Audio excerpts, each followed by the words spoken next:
So like the health system staff who dared to dream big and create Trails Edge Camp, our next speaker, Billy Ray Taylor, has taken his teams to new heights with his ability to envision a better workplace.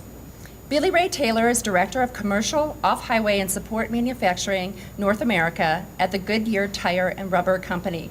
Billy is a highly respected, motivated, and visionary leader with over 20 years of experience in all phases of operational excellence. He has a track record of improving business results and building employee engagement at all levels of the organization. At the Goodyear Tire and Rubber Company, Billy has led numerous business teams. Through employee engagement, his teams have won both internal and external awards and recognition. He has truly mastered the people side of lean. Today, Billy will share his practical examples on how to drive and sustain results through embracing our culture and enabling greater employee ownership. I'm pleased to welcome Billy Taylor to the University of Michigan Health System to talk about the people side of operational excellence.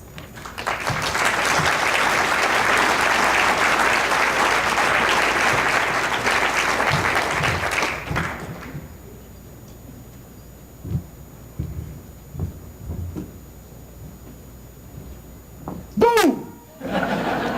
Down goes Muhammad Ali, one of the greatest fighters of all times.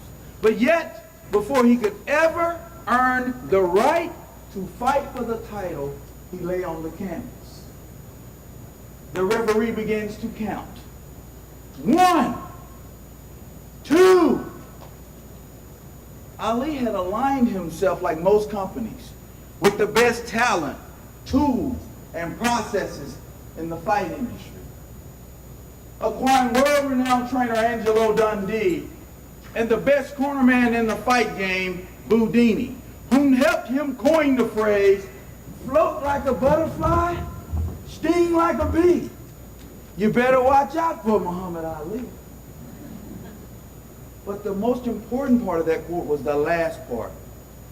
He would go on to say, you can't hit what you can't see. 3, 4. Muhammad Ali stood up as fear began to set in, and he thought about quitting. Like most companies, abandon the journey. So he had 2 options. Forget everything and run, or face everything and rise. It was at that point he realized if you're ever going to execute winning, it's not so much about your ability to knock things down, but more so about your ability to get up. As Muhammad Ali jumped to his feet, he couldn't wait to get to the other side of the ring as the referee's holding him back. 5, 6. When the referee let him go, Muhammad Ali ran to the other side of the ring, and he hit the guy so hard, they had to take his wife to the hospital first.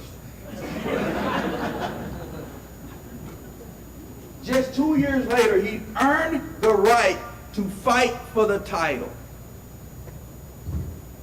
To fight a man by the name of Sonny Liston, invisible, feared.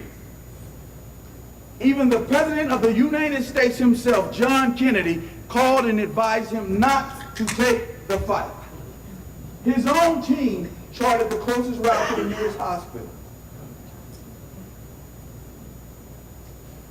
Ali won that fight, and he knocked out Sonny Liston. He did what they said could not be done. And he leaped to the ropes and he says, I shook up the world. What he meant was operational excellence.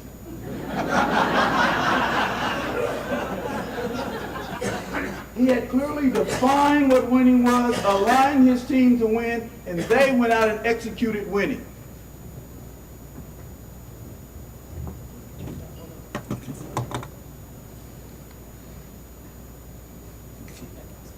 Testing, can you hear me better? All right. As he knocked him out, the president himself was so overjoyed. He and his wife were driving home. And they stopped to have dinner, and they recognized the doorman taking coats. It was Jacqueline's high school sweetheart. And the president looked over at him with a smirk on his face. And as they sit down to eat, he says, Jacqueline, just think. Had you married him, you would have been married to a doorman. In her womanly way, she looked back and she says, no, John, you have clearly missed the point. See, if I would have married him, he would have been the president of the United States of America. Never underestimate those that help you get to where you are. And that's what we're going to talk about today, the people's side of why we're successful. They're your most valuable asset. I truly believe if you make people visible, they will make you valuable. Hello. It's in many different languages, but because there are differences in people. You have to understand that and embrace that. I tell people on my team, I work for you, you do not work for me. I'm going to go through some examples today that are real life stories and examples. I'd like for you to look yourself in the mirror and answer the questions for yourself. And those questions throughout my presentation, are going to be, have you clearly defined winning to your team?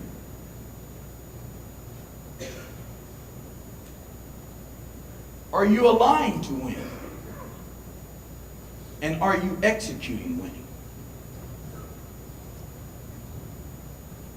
And it's all about building trust. And we're going to talk about those things today, but let's start with trust. It is giving people a voice to be heard. Everyone on my team is a CEO. They own the business. From the janitor to my administrative assistant, they run the business. I work for them. They do not work for me. Here are the questions that you should answer today. Define winning. Have you clearly stated what winning is with your team? Does everyone on your team know what the expectations are and how they contribute to winning? And the last one, executing winning. Do you have a process in place to tell you if you're winning or not? Also, to hold people accountable, and more importantly, to recognize their contributions. That's what's important. So, I would encourage you to write these down and go back and challenge yourself and see how valid that is. So I want to tell a story about me, myself, and this is a true story. I was in Lawton, Oklahoma. I was a plant manager there. We had 3,000 associates, and we made 65,000 tires a day. And so it was like a small city. And we were running well, and we had just won the Nobel Prize of Operations. It's called a Shingo Prize. I was excited. Never before done. I called my mother. My mother and I are very close. I'm a self-admitted mama's baby. I still am today. Mom, I'm going to get the call. I'm going to Akron. I'm going to corporate headquarters. I'm going to run operations. The phone rings. Hello, I pick it up. Hello. Hi, Billy. We have a great opportunity for you. Great. We would like you to go to Fayetteville, North Carolina. Wait a minute. That is the worst plan in the company. That's career suicide.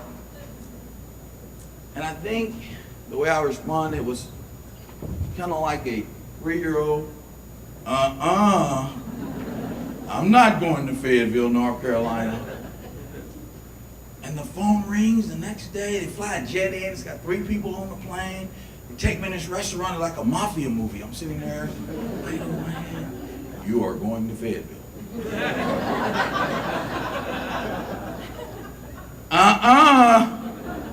Then the next day the CEO calls. When do you want me there? But I talked it over with my family and my mother, and she said, go take a look. When I went to see the place, it was unbelievable. The talent in that place was unmatched. Never had I seen such an engaged workforce. The leaders had not did the first thing. They had not defined winning. And in fact, my senior leaders, the 10, I brought into an office and said, take out a blank sheet of paper, do not write your name on it, and write down what's our deliverables to the customer. And of the 10, only 2 got it right. Wow. So why did I want to go? Plants were closing down. And guess who was next? Fayetteville. Failure was not an option. Here's what happened. We were making 31,000 tires a day and the market needed 36. That's millions of dollars in EBIT that we were not meeting. And you look at the plant, that was a picture of the plant. But that's what it really should have looked like. There was a hidden factory there and it was all about people. How many of you have hidden factories in your organization? How many of you have hidden businesses, the things you walk by every day because you see it every day and you think you know? When in fact you do not know, and the people that work there, they truly know where the hidden factory is. You just haven't asked them. So what do you see there in that picture? What comes to mind? Fear. There's a people side to that picture. And I'm going to do an exercise. I get out and I have fun. So, by the way, this is not going to be some big educational presentation. People, the impact on people. I'm an old sports guy. So I like high fives, and I pick on people that act like they're not paying attention, so you better have them paying attention. All right, so now think about this. This is my team. Okay, I'm going to pick this team. All right, we're celebrating. We just had a great performance. Ready? Need the high fives now. Get it, bam! Yeah.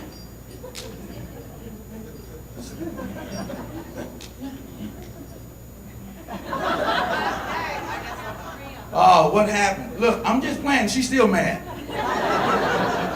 She won't. Now, listen what she said. What was your comment? I guess. I guess I'm out. Guess I'm out. That was just a game. But she said, I guess I'm out. How many people think that about you? On your team, I guess I'm out. That's why I have the Billy Taylor 2-foot rule. If you're 2 feet of me, I speak. Good to see you. Great. Oh, yeah. You're in. Wow. And when I introduce myself to a new team, I ask 3 questions, and I only care about the last one. Tell me who you are, what you do, and the one thing that you're most proud of. You'd be amazed what you find out. I'll start. I'm going to pick 2 people. Hi, my name's Billy Taylor. I worked for Goodyear 25 years. What am I most proud about? My family. My children. Winning for me is to be present, mentally, physically, financially, and spiritually for my family. It's not the gifts, my presence. It's my presence that I want to give to my family. Now, I'll tell you one thing. They make great grades, honor students. Those grades come from mom. But they both played for St. Vincent St. Mary's where LeBron James went to school. And I assure you, that jump shot came from Dad. Okay? So, I'm going to pick someone to give me the answer to that question. For you. Name. Name?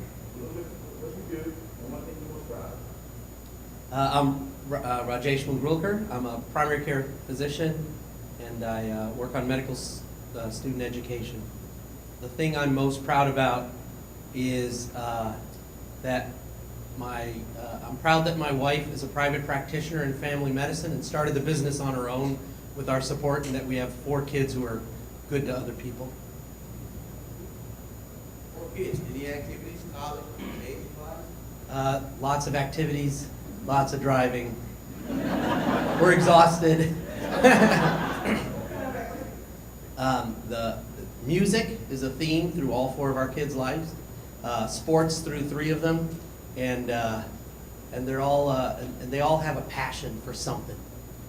And I got advice once when I was starting a family that if you're going to have a big family, make sure everyone is different and you just do things differently for all 4 if that's what they want. And we feel good about that. Good. You know, I tried music once. A friend of mine grew up with, I was a rap star, he did country. So we did country and rap. Didn't work because all it was crap. Right. To you. My name, Kathy Jordan Sedgman, and what do I do? Labor Relations Director in HR. And the thing, it's hard to pick out one thing I'm most proud of. I would say it's my family. Recently, my husband had his art exhibited. It's still there in the governor's mansion in Michigan. Yeah, so it was pretty neat. We got to go and meet Barry. You. What just happened? By those questions, I made them visible. And he immediately went, he wrong. And then when she started, what did all you said? Oh, things you didn't know. What do you think I'm going to talk about when I see you now at the water station? How the kids? Traveling a lot over the weekend? How's that art coming? What does that mean to you when I do that? Say it again. Builds a relationship. I have a relationship, I have trust. 2 kids are shadowing me for 2 weeks. They're high school kids. The first day they would not speak to anyone. Yesterday, they said, Mr. Taylor, you changed my life. I watched you, and you know what? The first day you spoke to the guard. And every day I spoke to the guard. Oh, Mr. Taylor, on Wednesday, the guard took us out and bought us coffee, bought us frappuccinos. So you made him visible, and he did what? Made you valuable. How much does speaking cost you? Very little. So let's go back to the picture. Things you don't see. There is a beautiful person in that picture, but because we see that and we have it programmed in our mind, look where the red circle is. Wow. See, we're not accustomed to looking at it. Those are the things you walk by in your office. Those are the things you don't see. And so let's start with defining winning. This lady stopped me actually, and she pointed out that skid. She said, Mr. Taylor, that blue at the top, we overrun that stuff. And it seems like it's only 2 runs, but if you look over a week's time, that's $1.4 million. And she says, look at them, they don't care, Mr. Taylor. I said, well, they don't know. So I take them all on a tour. It's like a Verizon commercial. Everybody's behind me. So I stop at this one skid, the skid you saw before, and I go into my wallet, and I get my mad money. Now you guys ought to know what mad money is. When your wife gets mad at you, at least you can get something to eat. So I take my mad money, and I put it on the skid. I said, my money better be there when I get back. If you can walk by $1.4 million, you better not walk by that 100. Let's go, guys. They're guarding that money like Fort Knox. The reason why, in their own world, that's winning. Just think about that. Here's what happened in Fayetteville. We went from 31 to 38 in 6 months, and everybody thought it was impossible, unbelievable. And that plant did it without spending an extra penny. And all I did was let go without letting loose. I let go without letting loose. And you may be sitting there saying, yeah, right. Well, I'm going to show you how I let go without letting loose. And how I turn, personally, I say, I let them coach me. Now, you should write this down. You can't teach what you don't know, nor can you lead where you won't go. Now watch this. Those are 3 rings, and I love them. I'm gonna put them on just to reflect, right? Some of us old athletes, the older we get, the better we were. So I'm gonna put my rings on. These are my rings. They all have Taylor on them. And in the 8th grade, I was a great football player. I could run that football. Touchdown Taylor, BT Express is what they called me. I'd line up in the backfield, and they'd pitch me the ball before I could even start running. The band started to play the fight song. Touchdown. But my mother didn't see it that way. My mother said, if you make less than a B, you can't play. Ma, the school said at least I can make 1 D and 1 F.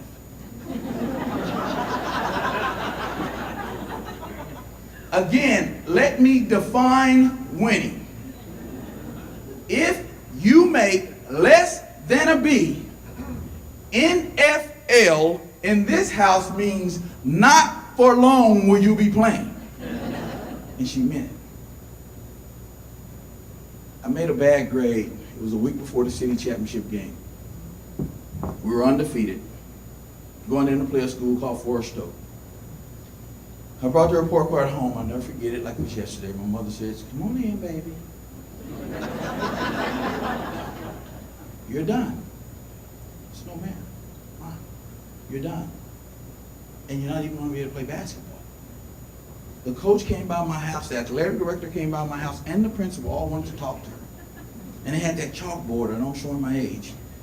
And they walked in and said, Miss Taylor, now listen, when Billy gets the ball, 3 people go with him because they want to stop him. When 3 people go with him over here, 2 are open over here. And see, let me draw it up for you. You got these X's and O's. And that old southern voice, she says, no, mister, I don't know much about those X's and O's, but I know a lot about that F. And if you're going to help me get that corrected, you're welcome to stay.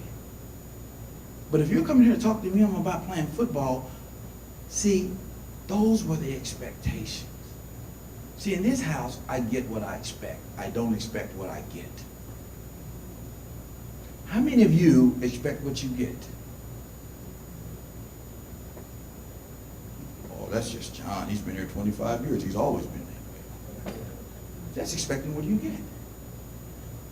Best thing my mother did for me in my life. And I will come back to that story to tell you what really happened. I didn't play basketball, nor did I even run track that year. It was over. We lost the game 54-0. And all my friends were so mad at me that day. But it was the best thing she ever did for me, my career, my children, my wife, my life. And I'm going to share with you, let's start with a line in the wind. Who owns the plan? Do you own the plan? Does your team own the plan? Who owns the plan? See, in Fayetteville, if no one can tell me the number, guess what I did? I called my controller. We're going to buy 3,000 football jerseys. What, Billy? I want the number 38 on the jersey. 38? We're going to get 38,000 tires a day. They're not going to wear those jerseys. I don't care if they wear them or not. I just want to know what 38 means. If they give it to their grandchild, they give it to their child, what's number 38? That's the number of tires we got to get if we're going to be successful. I put the union name on the sleeve. We're not in conflict. It's us. I put the company name on the other sleeve, and on the back of the jersey was the choice. We're going to be the choice of the customer, the choice of the company, and the choice of this community. Wow. So now we've defined winning in Fayetteville. Let's align to win. Well, guess what? How many of you actually write all the PEOs? Who's spending the money? Are you spending the money? Not. See how it's called a 10-second rule. Anything hits my desk in the form of a document, I need to understand it and be able to decipher it and make a decision in less than 10 seconds. No matter how complicated the numbers are. Now I learned that from the Pentagon, and I'll come back on a military experience that I was there in the Pentagon and took this model back. So the goal is to spend $8 million. The end of the month comes, we spend $9 million. What normally happens? Stop catering, no traveling, no hiring, get your ink pens out of the hotel room, print on both sides of the paper. And who's the one frustrated? You. But you're not the one writing the PO, right? So listen, and that's how they think of you. They're just dumping on us. Wow, the 10-second rule says, I get $8. I have a quality side and I have a manufacturing side. I'm going to give you 4 of my 8 and you 4 of my 8. 4 plus 4 is 8. 4 people report to you, give them 1 of your 4. And the people that report to them, give them 25 cents of their 1. So now everybody has a stake in the business and it's clear. So now listen, instead of stop traveling, no catering, watch what happens. So we're aligned. So should I bring the quality side in right away? Green, we made it. Red, we missed it. So who should I talk to, the quality side or the operations side? Operations. Should I get everybody in the operations side, A, B, C, and D? Should I get everybody? No. Hello? Say again? C. Well, wait a minute. We did good on the quality side. Should I talk to anyone on the quality side? Don't care. Right. And I tell them, it's yours, but you should be having that conversation as a team to say, guess what? We're going to celebrate the red. We're red here. Wow. Let's go benchmark here to find out why they're so good. And then I win overall. It's called strategy deployment. But this is a tactical approach to strategy deployment. So now what did it look like in the plant? It looks good on a presentation.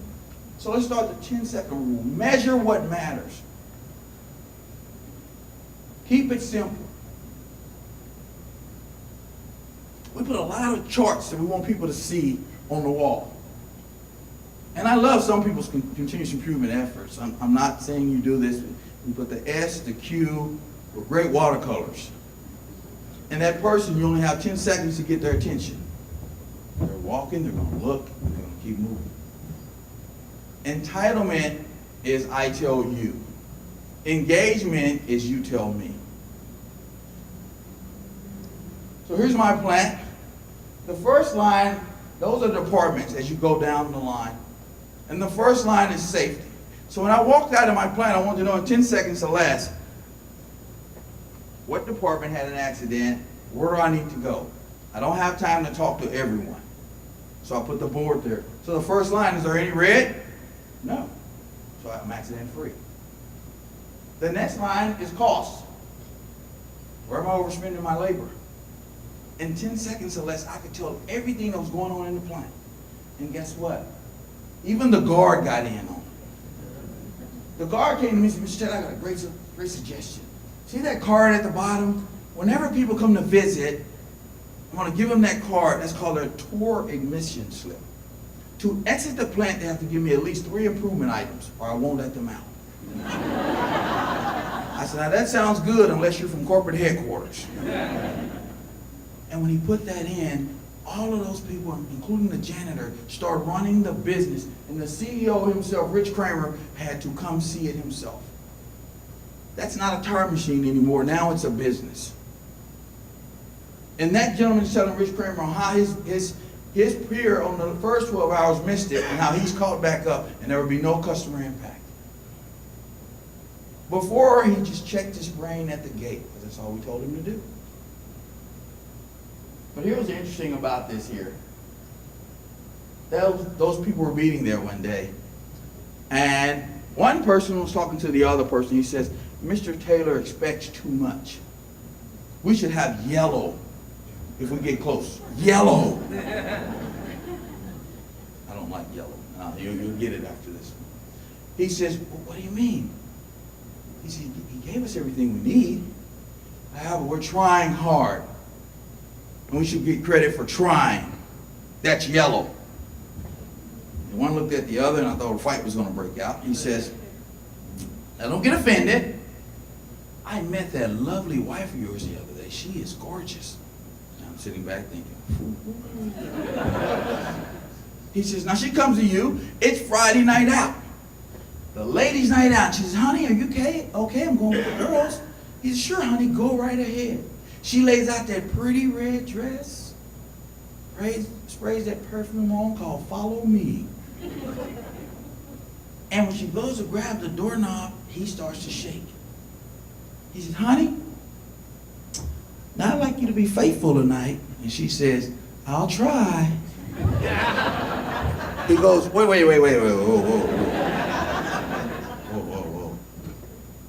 Now, what I'm saying, it takes a commitment. You celebrate the red. All it does is tell you where you need to focus.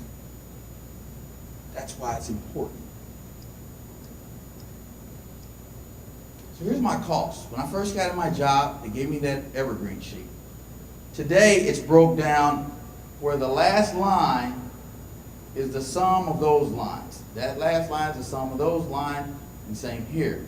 That line at the bottom is up top. So basically, I know specifically where to look, where I need to focus, and I can pinpoint where the opportunities are in less than 10 seconds on $1 billion budget. I took those 2 high school seniors through this process, and yesterday I gave them my financials, and it was amazing. They not only told me what plant I needed to focus in, they told me what department I needed to be focusing in, and then made a phone call and found out what the corrective actions were. These were high school students. There was a process. Let's talk about executing winning. It's more than just the numbers.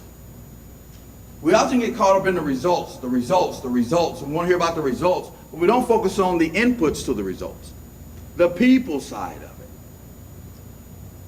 These 2 books are some of the most successful books written about businesses. Built to Last and In Search of Excellence.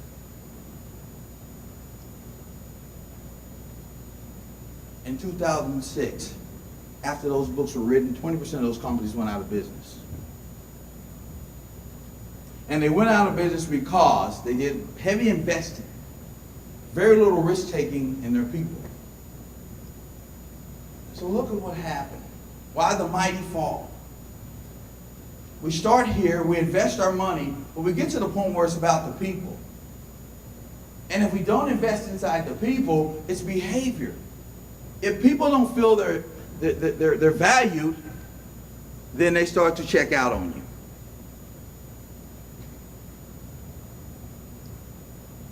I had the opportunity to go over to Vietnam with Nike.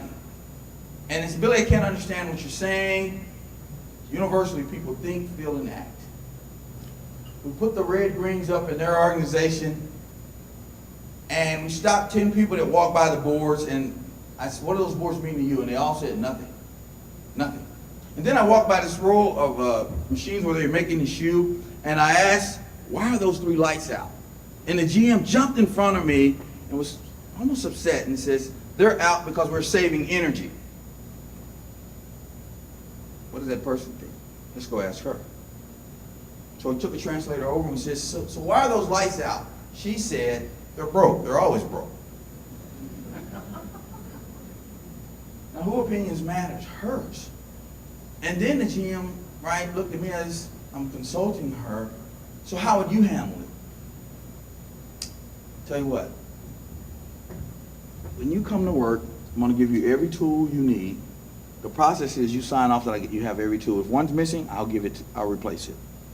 Your first pair of shoes, I want first pair of right. Sign off. At the end of the day, you leave, last pair of right. All tools are there when you leave. I'm going to put those light bulbs over there. And when you do your first pair of right, if one's out, just replace it. I'll make them available for you every day. So what happens now when I walk by and the light bulb's on? I'm high-fiving. Great job. Great job. I'm acknowledging. Everybody around her asks what? Why is Billy always over here high-fiving you? My light's on. Never comes over here about my light. But the minute it doesn't work and I walk over and say, so why isn't the light working? What just happened? Who owns it now? Gave you everything you need.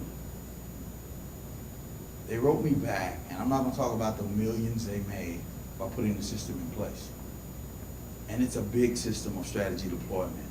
They were able to do some things with their building with this approach because the ideas just flowed in. They flowed, right? The hidden factory was there. But it starts with building trust. Do people trust you? Do your organization trust you? It's simple. Say what you do and do what you say. In the middle of that place, that's a dirty area. I'm right in the middle working for them. I'm cleaning, I'm doing what they do, and they're coaching me. What did that lead to? I need to start investing in my mixing capability. Because where the market's going, I've got to change some things. How did I know that? They told me. They started to build trust when I started to deliver on the things they needed to be successful. And so we started with our problem solving. Here's Six Sigma, lean manufacturing, Kaizen, all those buzzwords. And normally when I go speak, all these self-proclaimed lean experts. Let's go to the Gemba, Poka-yoke, come back, Yokoten. How many of you understood what I said? Now if you raise your hand, I pick you, you embarrass yourself, that's your fault. So how many know what I just said? Can translate it? Just one. Look around the room. But we say we're lean. No, most people want to talk lean versus operate lean. Let's go to the shop floor, mistake-proof the process. Come back and share those best practices. How many understand what that means? Speak the language of the natives. That's what's impactful. So here's what happened. We started a Six Sigma process, the DMAIC process, and here's what we found out we were doing. We were defining what the problem was and diving in and fixing it. And it wasn't sustainable. And we were failing. But how often do you take that look in the mirror?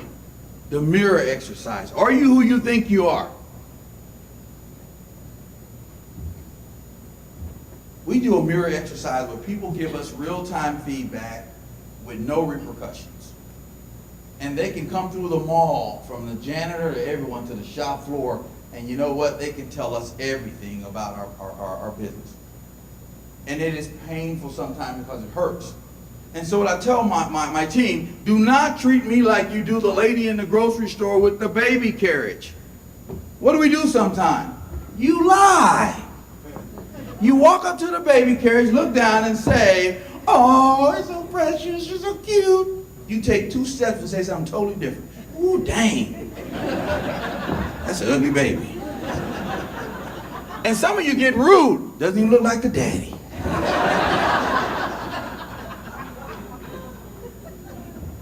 I tell my team, let's have that discussion because there's no such thing as an ugly baby. I'll tell you, when my daughter was like 4 or 5, I was in charge of upkeep that day. And when I did her hair, woo-hoo-hoo. When her mother came home, I got it. Look what you did to my baby. You made my baby ugly. I'm a beautiful daughter. Gorgeous. Proud of her. I just didn't know how to. That was all about me. It wasn't about my baby. And if you can't have that discussion, then it's all about you. It's not about your team. And that takes courage. To listen to your ugly babies takes courage. Here's what ugly babies were.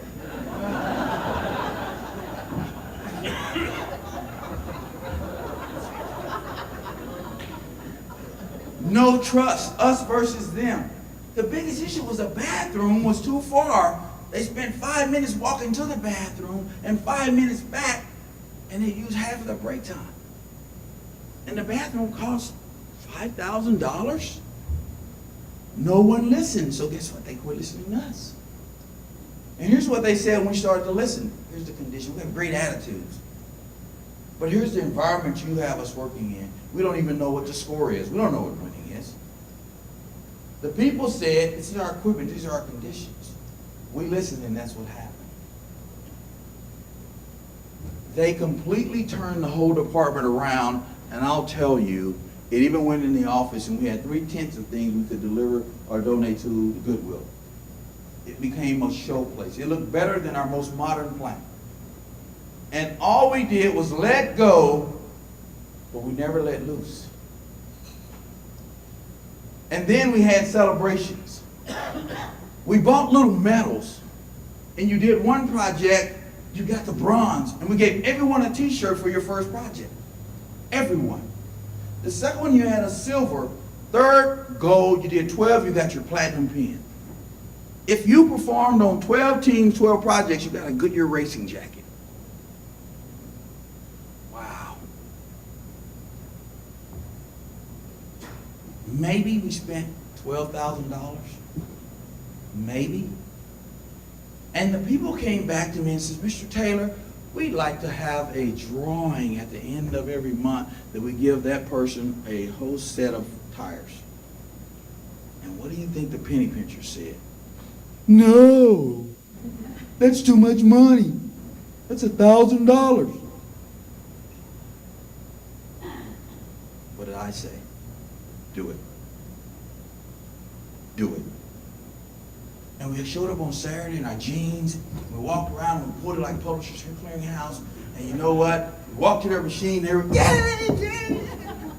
And we put a video up there for everyone to see.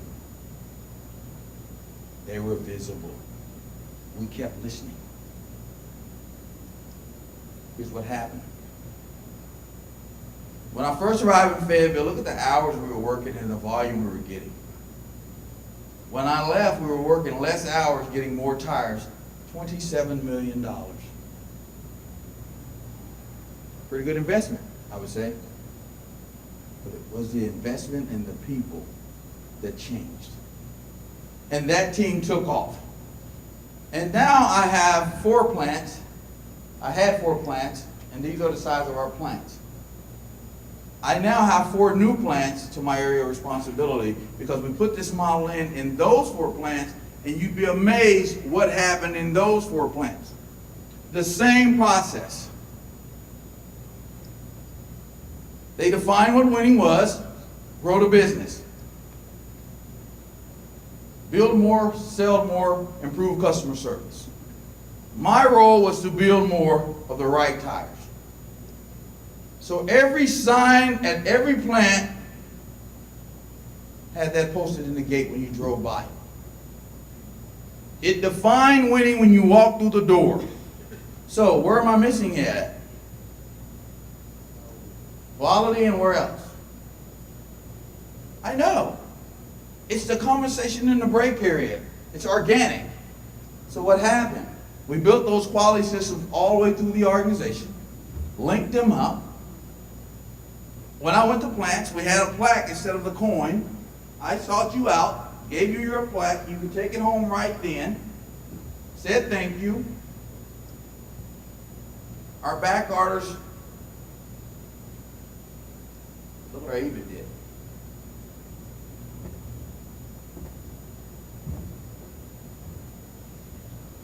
And that was not done by Billy Taylor. That was done with the people side of Link. And so what's your process? So the questions I want to go back over. Have you defined winning? Is your team aligned to win? And are you executing winning? And executing winning is you have a process where people can see it and they know how they contribute, and you also celebrate when people are winning. You know, one of the examples, I have several mentorship opportunities with people, and it happened in the hallway now. And more often than not, and I don't mean this in a bad way, minorities and females find their way into my office, and they really want to understand how to navigate which is not good about navigating. It's being the best you, your best brand. What I often tell them is you're not playing to win, you're playing not to lose. What's your brand? What's your value proposition to the organization? And so everyone that graduates from my mentorship program, they have to give me a brand book. See, your resume says what you did. Your brand book proves what you've done. And their careers are just flourishing, and you ought to see the people come out of their shells. And all I'm doing is making them visible. I define winning. And the first thing I ask them is, so how are you doing in your job? Well, great. So it's been 6 months. So the year ended today, should I give you a raise? Yes. Why? I'm a hard worker. I come to work every day. I treat people fair. So does everybody else. That's your standard answer. Let me change the question. So what can I fire you for? And I'm not talking legally, ethically, morally, or respectfully. Take that off the table. What can I fire you for?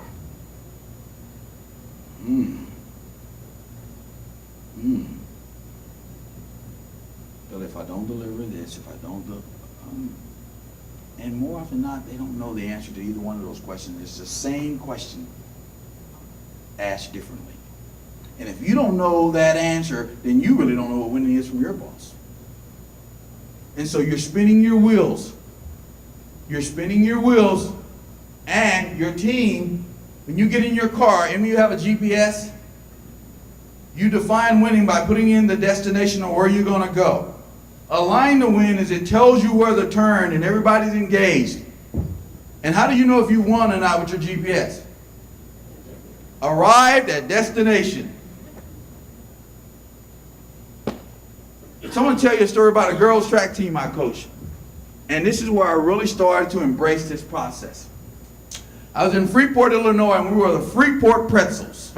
Now, how tough can you be when you're the Fighting Pretzels? We were great on the local scene. Man, we were burning up the track, but we had to go into Chicago and compete. Now, let me give you the demographics of my team. I had 3 white girls and 1 little black girl.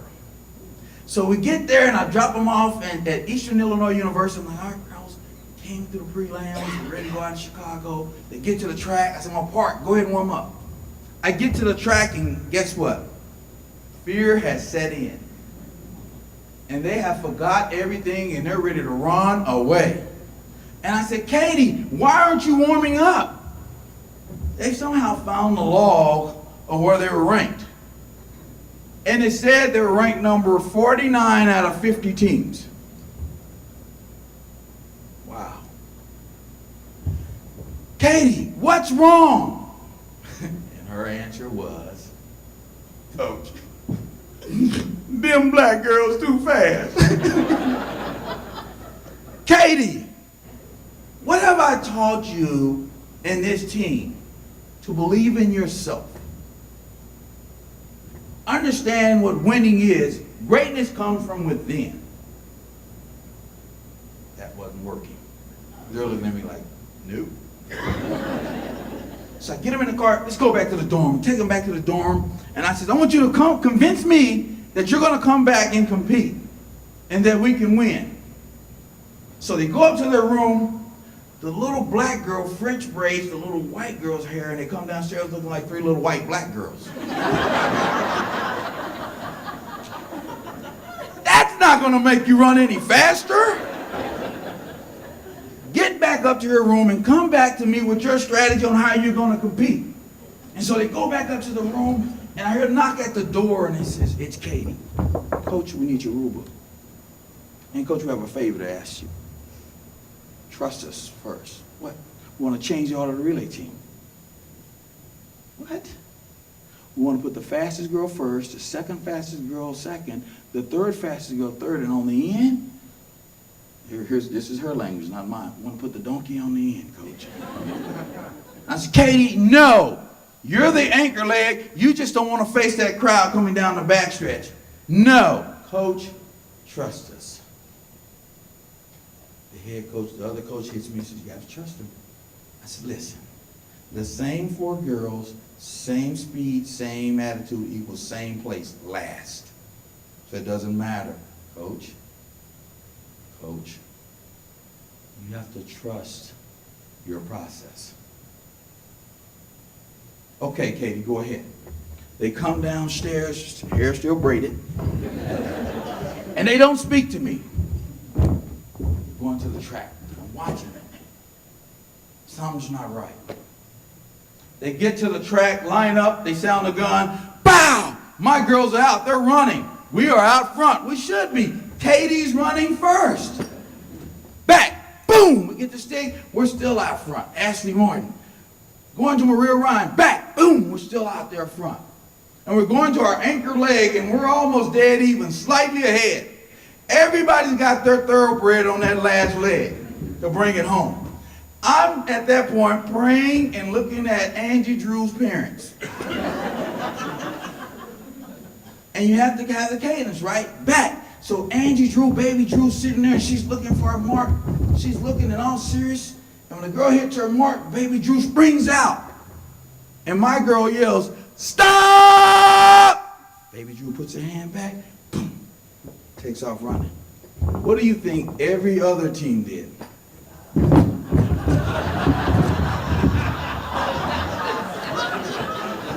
When they realized what happened, we were 15 meters ahead of everybody.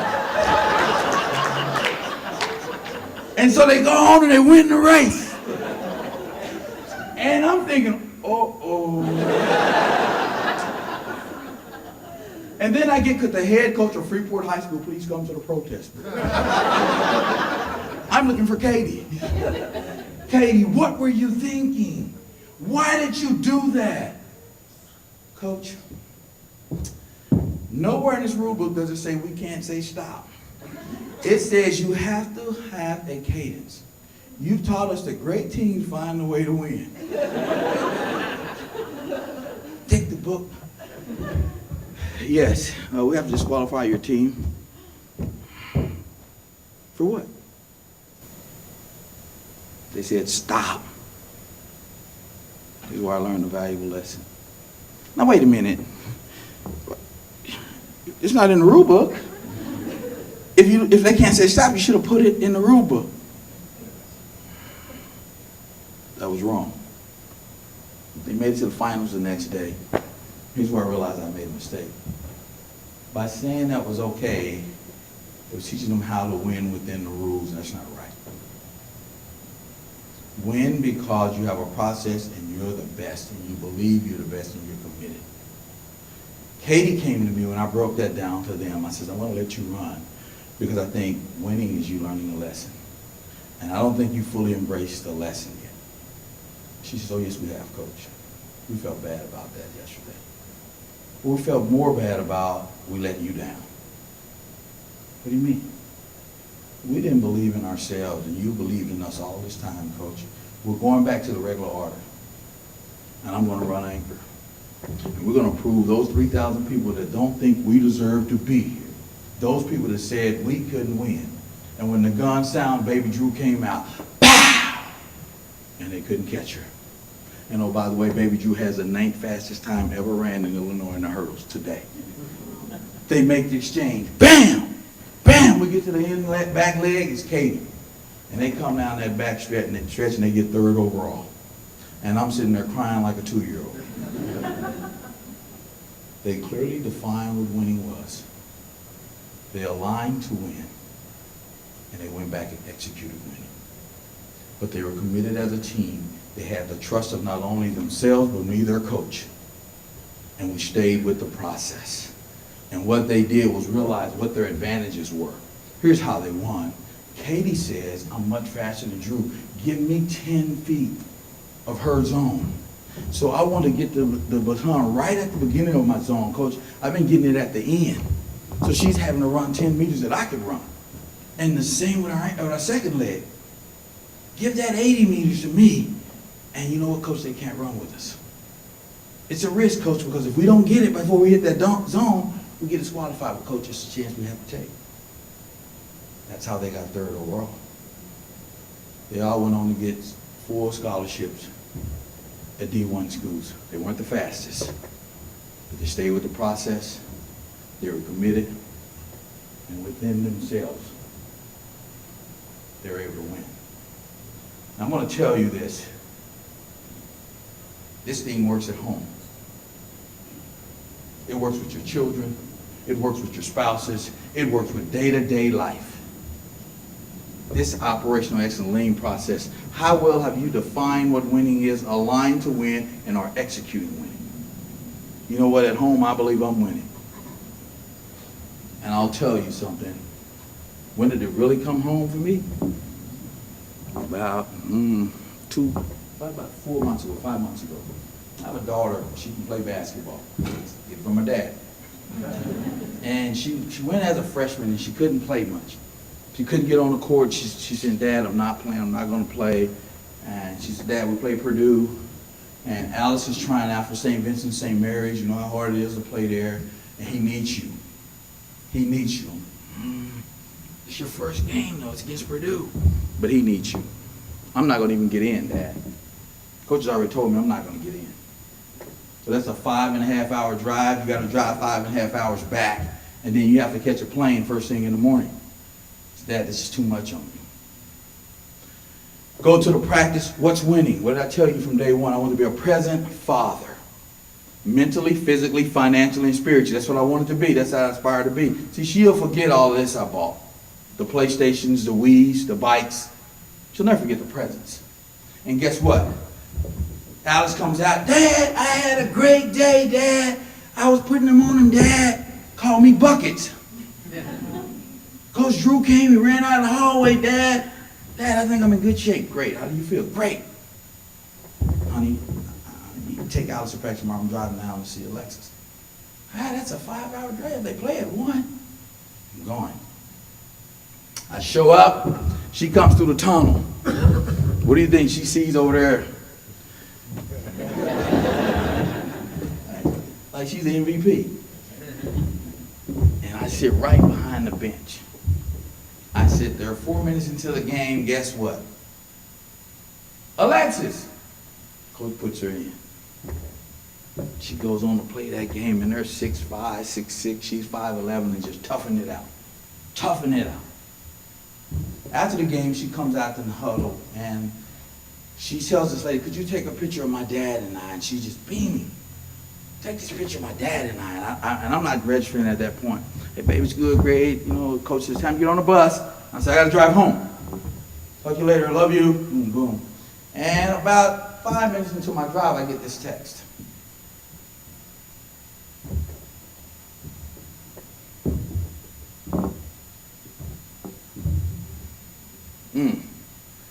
Now, you ever seen a grown man cry?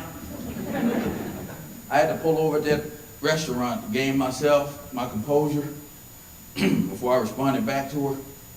Right? All I can say is I love you more than life.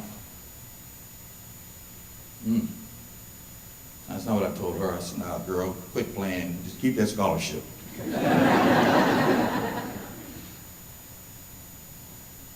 This will go away. But how you make people feel will always be there. That's what operational excellence is. Making people visible, putting a process in place that you define winning, then you align winning, and then it's so easy to execute winning. I took a new job, put this process in place, and they have taken off. They're doing so well, I'm telling you, it's amazing. And I got a text right before I walked in. He texted me, my ops guy, and those I set my phone on the counter. Last night he called me and told me I can't figure it out. They're coming back, and I told him I'm going over. And you know what he texted me a few minutes ago? I guess you can't teach what you don't know, and you can't lead where you won't go. So what you just told me, you're about to go. Yes, sir. And my only response back to him was, we will win. The best is yet to come. I'll set my phone here, and it's not Bart Raymer just sent me that text right before I got on stage. Do what you say. First of all, say what you do, and then do what you say. I want to open it up for any questions. First of all, thank you for having me. You've been a great audience.